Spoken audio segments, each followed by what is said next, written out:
With Black Friday and the holiday season right around the corner, tons of people are going to be looking at picking up new action cameras. Now, two of the most sought after action cameras that we have on the market right now are the GoPro Hero 13 Black, the latest from GoPro, and the Insta360 X5, the latest from Insta360. So in this video, we're going to talk about these two action cameras. We're going to look at the differences, the features, as well as the price, and figure out which one is the best for you so you can decide which camera you need to pick up this holiday season. Now, a real quick disclaimer, this video is sponsored by Insta360, so I'm not going to be telling you which camera to buy in this video because that's going to be incredibly biased. Obviously, I'm just going to lay out all of the features and you can decide for yourselves which camera works for you. But if you have been thinking of picking up the Insta360 X5, I will have a code right here that you can use, and it's only for the first 10 purchases, so I would run, but it gives you 15% off on the camera and you do get a free 256GB SD card. So yeah, I would run over because that is an awesome deal. So first off, let's start off with the main discerning feature, which is the type of video that these cameras can shoot.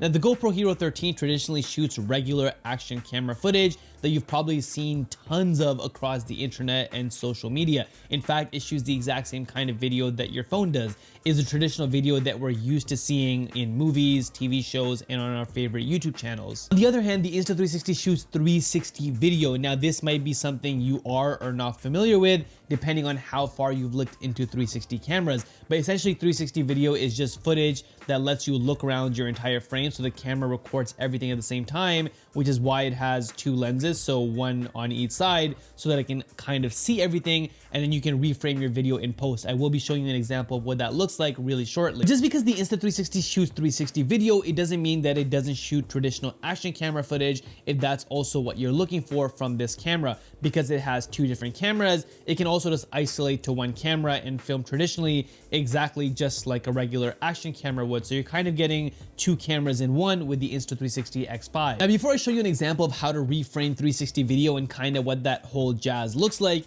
it is important to know that the GoPro actually has higher resolution than the Insta360 X5. Now, that might confuse some people because this is an 8K action camera and the max output on the GoPro Hero 13 Black is 5.3K, but it's really important for you to note, especially if this is your first time looking at 360 video, when they reference 8K, they're talking about the entire frame. So everything that the camera is filming is in 8K, but once you reframe and you export your video and you have it on your phone and you're looking at it, the max output resolution is actually 4K. So even though it's filming in 8K, the video you're gonna get at the end is 4K, and the video you're gonna get in the end on the GoPro Hero 13 Black is 5.3K. So this has higher resolution, which I just thought I should mention. But to me personally, sensor size is kind of more important than resolution, and when it comes to that, the Insta360 has a much larger sensor. So this is a 1/1.28 inch sensor, and this is a 1/1.9 inch sensor. So the sensor on the X5 is significantly bigger, meaning that it lets in more light,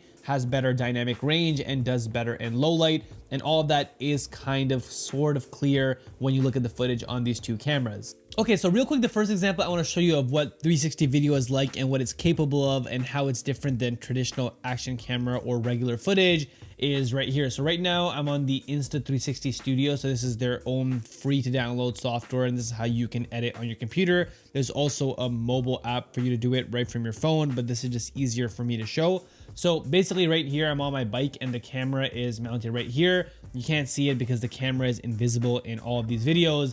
But basically right here, as I'm going through the video, I'm able to reframe my angle and literally look around and make the video however I want, which is something that you can't do. So I'm gonna hit play so you can see that in real time. So once I hit play, I can readjust the camera. I can also zoom out, which is really cool. So I can get these really cool perspectives. I can look behind me. I can get these weird warping effects. And this is just something that you can do with traditional cameras. So I can zoom out. I can create this inward effect. I can create like this tiny planet effect, and I can change the angle. Now, this is obviously dependent on where the camera is mounted on your bike or whatever, but it's really cool that you can reframe so easily in post. Now, here's another example of me kicking around a soccer ball. Now, this is the angle that I have it set to, but look, I can look around, I can change the angle. Again, I can zoom out, I can make this super wide. I can go to the other side. I can create this tiny planet effect. I just reached the end of the clip, but here, do that again for you. So I can create like this tiny planet effect. I can also turn this inwards and create this super cool like inwards effect. And again, just being able to change the zoom, the angle and stuff on 360 cameras is really cool, and something that you can do on traditional action cameras. And it's really my favorite part, being able to reframe in post. We'll go through one more example. This was, I believe, where was this? This was in, this was in New Zealand. So I just have a 360 camera on a stick and I have it popping out of my kayak. And this way I can record my entire experience and I can really look back on it however I want. So I didn't want a set camera angle. I wanted to be able to look around, and this way I can see behind me. You also get this cool motion of me being in the frame, which you can't really get with traditional action cameras. You're kind of just getting your view. You can't ever get yourself in the video. So this angle is really, really cool. I can look around the entire landscape that I was in, and it's just awesome to be able to relive this entire moment. And I feel like this is really cool for 360 cameras, and something that I wish regular action cameras could do, but they just can't because the function is different.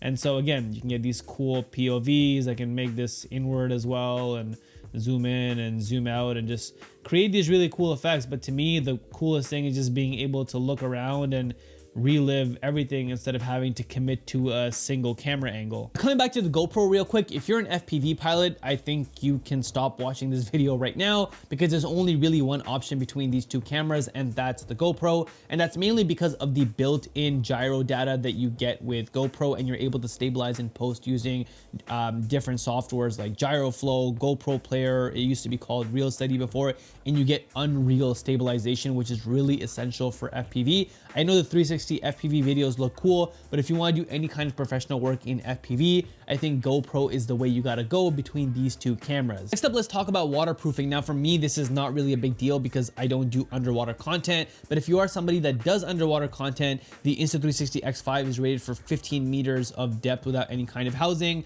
whereas the GoPro is rated for 10 meters of depth without any kind of housing. Now with housing, they're both rated for up to 60 meters, so that's exactly the same. But personally, I prefer the Insta360 for underwater content. You don't have to think about where you're aiming, because swimming underwater and scuba diving or snorkeling is difficult enough, and you've got tons of things going on, and the last thing you want to focus on is, hey, is my camera facing the right way? So for underwater, I definitely prefer using the Insta360. You can just put it on the invisible selfie stick, stick it out, and you kind of capture everything, and you can figure it out later once you get out of the water. Next up, let's talk about the design and the build. So the GoPro Hero 13 Black is clearly like this box shape, whereas the Insta360 X5 is more of this rectangle. Now personally, I preferred the box shape on the GoPro Hero 13. I feel like it's easier to squeeze into places, and obviously it stands on its own because of the way that it's designed, something that the Insta360 can't do.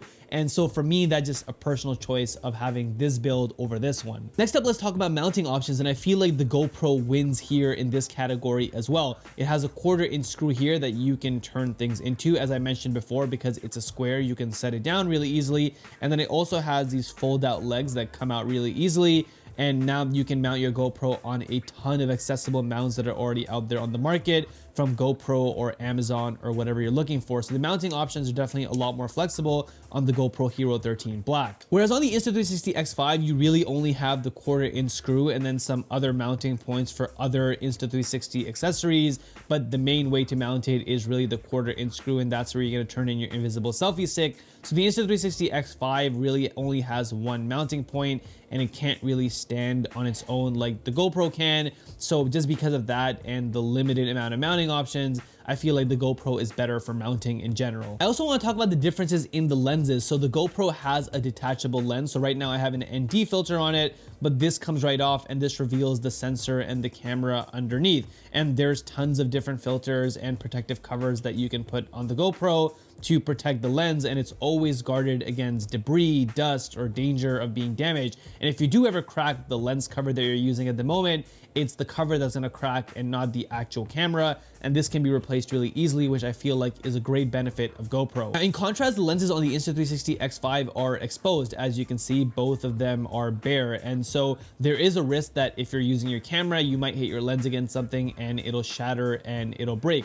Now, Insta360 does allow you to change the lenses yourself. That's a great feature of the X5. It's a 360 camera with interchangeable lenses, and you can do it yourself at home for about $25. So it's a relatively cheap cost for you to replace the lenses. But just because they're not guarded all the time and not protected, I would feel more secure mounting the GoPro in more precarious, yeah, that's the right word, in more precarious situations where I might not feel comfortable mounting the Insta360 X5. So just when it comes to lens covers, the whole setup, I kind of prefer GoPro in this scenario as well. Now, all those features are great and all, but I know for a lot of people, budget is a huge constraint, and it will come down to the cost and how much each of these action cameras retail for. Now, the GoPro Hero 13 retails for $430 US, whereas the Insta360 X5 retails for $550. So there's a difference of $120 US there, which is pretty significant. It's nothing to scoff at.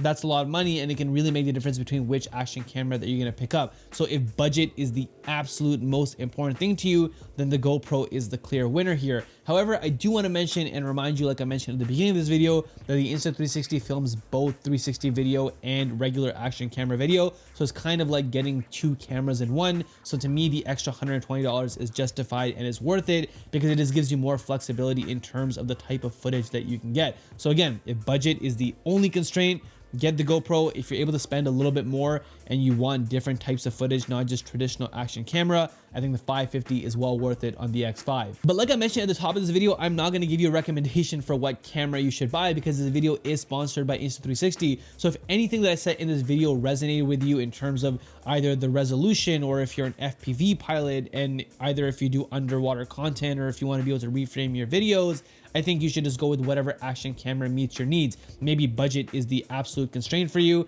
and that for that reason you're going to be going with the GoPro. Maybe you have a little bit more to spend. But anyways, those are my complete thoughts on these two action cameras. Let me know below in the comments which one you would rather have. And yeah, that's it for this video. I'll see you on the next one, and until then, keep creating.